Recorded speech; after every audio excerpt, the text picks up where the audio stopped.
Ce conseil de golf est une présentation de Cobra Puma Golf. Salut tout le monde, pour une 9e saison consécutive, j'ai le plaisir d'être accompagné de 3 entraîneurs enseignants chevronnés.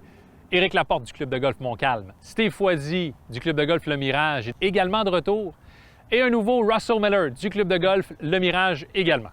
J'aime commencer la saison avec des points repères pour vous permettre de démarrer la saison justement de la bonne façon. Et le premier, ça concerne votre pratique sur des tapis synthétiques.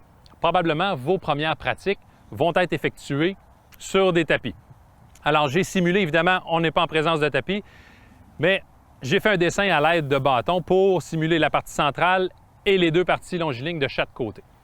Donc, la grande majorité des golfeurs vont s'installer, des amateurs, pardon, vont s'installer directement sur le tapis et vont s'attitrer une cible, probablement au centre du terrain d'exercice. Ça ne veut pas dire que votre tapis vous aligne directement au centre du terrain d'exercice.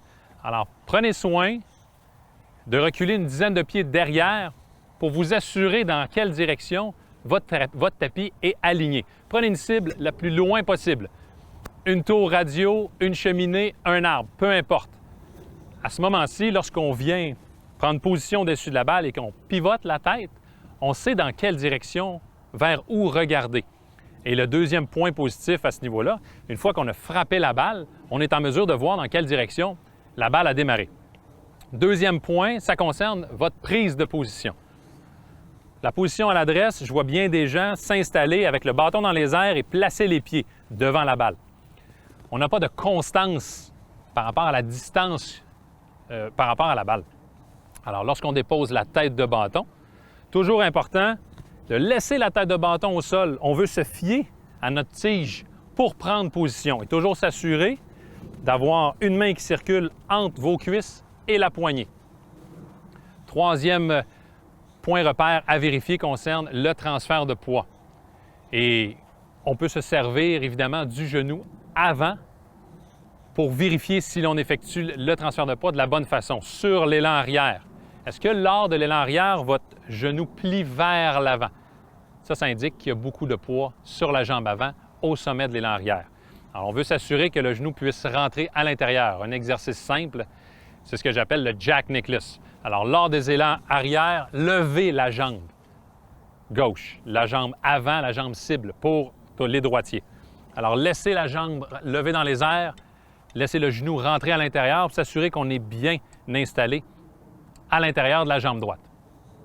Et par la suite, frappez des balles juste pour sentir le déplacement des jambes. Ce n'est pas parce que vos jambes bougent que vous êtes nécessairement instable. Ça veut dire aussi qu'elles sont actives. Parlant de stabilité, mon dernier point. Comment est votre finition d'élan?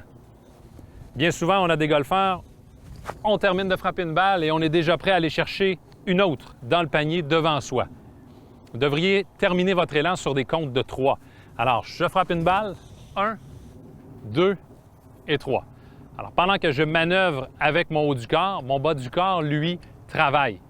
Alors, prenez un soin jaloux de terminer vos élans, peu importe la qualité de votre impact.